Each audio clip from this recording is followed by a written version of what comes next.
Broncos country, you are not going to believe the news we just received. We have obtained an exclusive update from deep behind enemy lines that confirms everything we have been hoping for. Not only is the path to a sweep of the Kansas City Chiefs wide open, but we have received a terrifying, exclusive report from a Chiefs game day staff member who was literally sent to the hospital by the team's own stadium equipment in a pre-game disaster. This story exposes the rot inside that franchise, and you have to hear it to believe it. Before we dive into the absolute chaos happening in Kansas City and this unbelievable story of a stadium collapse, do me a favor, smash that like button and subscribe if you are ready for the Broncos to go into Arrowhead and sweep the Chiefs on Christmas night. We have a very special update for you today. We reached out to a source deep within Chiefs Kingdom, a die-hard insider who, back in September, was incredibly arrogant. This source told us the Broncos wouldn't win the division. They predicted Bo Nix would bust. They thought we wouldn't even sniff the playoffs. Well, how the tables have turned. The reality is, the Kansas City Chiefs haven't just lost games, they have emotionally broken their own fanbase. When we checked in with our insider this week, the vibes in Kansas City were at an all-time low. They are surviving, but just barely. And the pretenses for this upcoming Christmas night matchup do not feel great for Chiefs Kingdom. They haven't beaten the Broncos at Arrowhead since 2015. Usually, Arrowhead provides a massive home field advantage, the noise, the hostile environment. But this year? It feels different. It feels dead. The Chiefs have nothing to play for. They are without their QB1, Patrick Mahomes. They are without their top two linebackers. Rashid Rice is out. Broncos country, we are looking at their C team. And our Chiefs insider admitted something to me that made my jaw drop. He said, and I quote, "I never thought I would say this, but I hope you beat us. We are not going to make the playoffs. We just need the best draft pick possible." Let that sink in for a second. A die-hard Chiefs fan, someone who works for the team on game days, is openly rooting for a Denver Broncos victory. That is how far they have fallen. He believes there is not a snowball's chance in hell the Chiefs beat us on Christmas. They have waved the white flag before kickoff. So, who exactly are we facing? The Chiefs are rolling out Chris Oladipo. If you are sitting there saying, "Who?" you are not alone. Most NFL fans couldn't pick this guy out of a lineup. Here is the intel we have on him. He has been on their practice squad for a couple of years, but he has never been activated because the Chiefs have always sought out experienced backups like Chad Henne or Blaine Gabbert. He has never gotten crucial reps in practice with the ones. He is a complete unknown. Our insider tells us he is slightly more mobile than Gardner Minshew and can lead the pocket, but let's be realistic. This is a third-string quarterback being thrown to the wolves against a Vance Joseph defense that is hungry for blood. I want to hear from you in the comments. Is it better to face a completely unknown quarterback like Chris Oladipo because we have no film on him, or would you rather face a known commodity, even if they are struggling? Does the unknown factor worry you at all? Let me know below. But here is the kicker, it is not just the quarterback problem. The Chiefs' offensive line is decimated. They are down 2 of their 5 starters. They are missing Josh Simmons. They are missing Jawan Taylor. Trey Smith is dealing with a severe back injury and high and low ankle sprains. We are catching the Chiefs at the absolute worst possible time for them. Their protection is gone, their quarterback is a rookie in all but name, and their spirit is broken. This is the perfect storm for a blowout. We also need to talk about Travis Kelce. There is a very real, somber feeling in Kansas City right now that this Christmas game could be his last game ever at Arrowhead Stadium. When asked about his future in press conferences, Kelce hasn't said anything directly.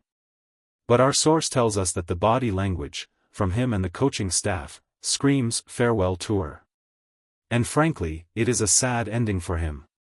Despite being 36 years old and not under contract next year, he has still been one of the few bright spots for them. He is top 2 in receiving yards this season. But imagine the tragedy of this. He is about to play his potential final home game with Chris Oladipo throwing him the football. Our insider believes that if Kelce does come back, it would be on a massive hometown discount. We are talking maybe $10 million or less. Money isn't an issue for him anymore, obviously, and he has always been willing to take less to stay in KC. But the overwhelming feeling in the city is that this is the end of the road. And speaking of predictions, I have to fall on my sword here. I predicted Evan Engram would have a better year than Kelce. That did not happen. But I will happily take being wrong about a tight end comparison if it means the Broncos are sweeping the division and claiming the AFC West crown. Now, for the news that Broncos country has been watching with bated breath, the Patrick Mahomes ACL injury. Everything we are reading in the national media suggests we will not see Mahomes on a field until at least Halloween of next year. Robert Griffin III came out and advised him to sit out the entire 2026 season to preserve his career.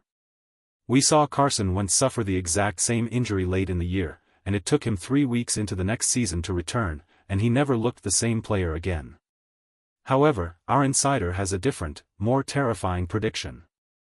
He believes Mahomes is a different breed.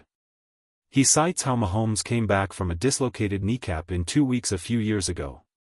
He cites how he played through a high ankle sprain in the Super Bowl. Our source believes there is a 65% chance Mahomes pushes to start Week 1 next season. For our sake, let's hope this insider is wrong. A division without Mahomes for the foreseeable future is a much more fun division for the Denver Broncos. Looking ahead to the off-season, the Chiefs are in absolute salary cap hell. They are way over the cap. Our source confirms they will be cutting Jawan Taylor immediately, which frees up $19 million. They have tough decisions to make on young stars like Trent McDuffie and will likely have to trade him to get younger and cheaper. Their defensive line, outside of Chris Jones, is a mess. Players like Charles Omenihu and Mike Dana have completely underperformed. They will have to restructure Mahomes and Jones' contracts, converting salary into signing bonuses, just to be compliant. They are also cutting Christian Fulton. It is going to be a painful off-season of roster management in Kansas City, and their dynasty is hanging by a thread. We all know the Chiefs have a cash-rich owner in Clark Hunt, but he is notorious in league circles for being cheap.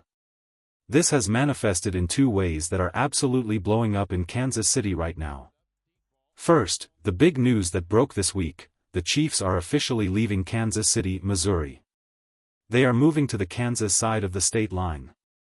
They have played in Missouri for over 50 years, but they are chasing a new, taxpayer-funded $3 billion dome in Kansas. This has caused a massive civil war among their fanbase. The rivalry between Kansas and Missouri goes back literally to the Civil War era. Many Missouri-based fans feel betrayed. They feel like the team is selling out. They are throwing away their jerseys and ending their fandom. For any disenfranchised Chiefs fans in Missouri, let me personally extend an invitation: you are welcome on the Denver Broncos bandwagon. We are a team on the rise. We have a stable stadium situation. We have a young, handsome quarterback in Bo Nix. Come to the winning side. You will not regret it. And to the Kansas residents, congratulations on paying for a stadium that the billionaire Hunt family will benefit from for decades. Clark Hunt is reportedly only paying for about 30% of it. It is a classic move by a cheap owner to squeeze the taxpayers while he reaps the profits. But now, for the story you have been waiting for. We knew Clark Hunt was cheap emotionally, but we didn't know his cheapness could physically send a man to the hospital. Our insider, in addition to being a fan, works on the game day operations crew for the Chiefs. He is one of the guys you see on the field during pre-game. You know those giant, massive arrowheads that Travis Kelce used to run through amidst the smoke and fire? Well, they are gone. And the reason is absolutely terrifying. Our insider was part of the crew that pushes these massive arrowheads onto the field. They weigh tons. They have heavy motors to raise and lower the tip of the arrow. As they were lowering one before a recent game, our source heard a noise he described as, "not a good sound." Suddenly, he felt like he had been hit by a truck. The welding on a massive steel beam snapped. It broke completely from the frame due to poor maintenance, flew up, and hit him squarely in the abdomen. It lifted him into the air, pinned him against another cart, and threw him onto the sideline. He was left rolling around on the sideline in excruciating pain, covered in chalk from the end zone. His coworker described it as looking like he got blasted by a shotgun. Fans in the stands audibly gasped as they watched a staff member get crushed by the team's own prop. He had to be rushed to the emergency room. Thankfully, there was no internal bleeding, just severe bruising and potential kidney issues. But the irony? While he was laying in the ER in pain, he looked up at the TV and watched Patrick Mahomes tear his ACL. Talk about a day from hell. And here is the most glaring indictment of the Chiefs' culture: not a single player came to check on him. Travis Kelce ran right past him while he was writhing in pain on the ground. I guarantee you, I promise you, if that happened in Denver, Bo Nix would have been the first one over there to help him up. Cortland Sutton would have checked on him. That tells you everything you need to know about the difference between these two franchises right now. One is a family, the other is a corporate machine falling apart. So, after all of that, the injuries, the unknown quarterback, the stadium drama, and the literal collapsing equipment sending staff to the hospital, what is the prediction for Christmas night? Our insider, a Chiefs fan himself, believes the Broncos are going to put belt to ass. He thinks Sean Payton is going to run up the score. He thinks the NFL wants offense, and the Broncos are going to provide it against a depleted Chiefs defense that just got blown out by the Titans. His prediction? Broncos 38, Chiefs 14. He believes the Chiefs' hunt for a top 10 pick continues, and the Broncos' march to the playoffs and a division sweep is inevitable. It feels like Christmas has come early for Broncos country. We are about to witness a historic beatdown at Arrowhead. We have a ton to believe in. And the ball don't lie.